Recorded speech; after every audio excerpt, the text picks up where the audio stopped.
Новый сезон, новые спектакли. Этот сезон для театра имени Галяскара Камала особенный, юбилейный. Поэтому зрителей ждет много сюрпризов. Первая премьера сезона, спектакль по пьесе Мирхайдара Файзи «Галия Бану» состоится уже на следующий день после открытия, 3 октября.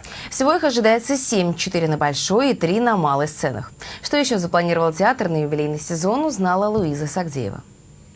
Первой из 7 премьер сезона станет пьеса Мирхайдара Файзи «Галия Бану». Кстати, пьеса с историей. На сцене Камаловского театра ее ставили уже 24 года назад. В этом году пьесе исполняется 100 лет. Это уже 10-е прочтение, и оно обещает как передать национальный колорит, так и учитывать современные реалии. Ожидаются и спектакли по произведениям русских и зарубежных классиков. Будет премьера по пьесе Мольера «Дон Жуан».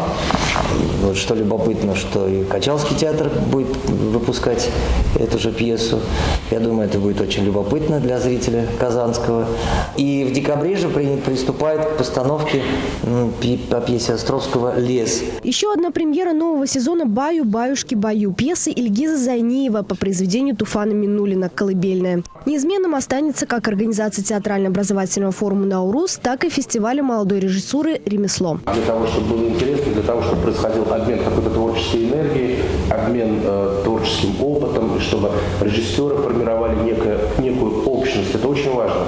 Очень важна среда. И мне кажется, вот тот формат фестиваля «Ремесло», он как раз-таки эту среду, театральную, режиссерскую среду формирует. И эта режиссерская среда формирует драматургическую. Есть ли будущее у Национального театра и какое оно? Как сделать его интересным еще большему количеству зрителей? Поиск ответов на эти вопросы руководством театра продолжается. В прошедшем сезоне в Эстонском театре поставил режиссер из Якутии спектакль и режиссер из Ирана. И вот мы договорились, чтобы в рамках форума он привез спектакль, который поставил якутский режиссер, и еще, чтобы они привезли поминки по-эстонски. И мы бы сыграли, наши актеры сыграли на татарском языке эту пьесу, а эстонцы на своем языке. Опять же, все в одном мы бьем точку. Понять все-таки идею и перспективу развития национального театра вообще.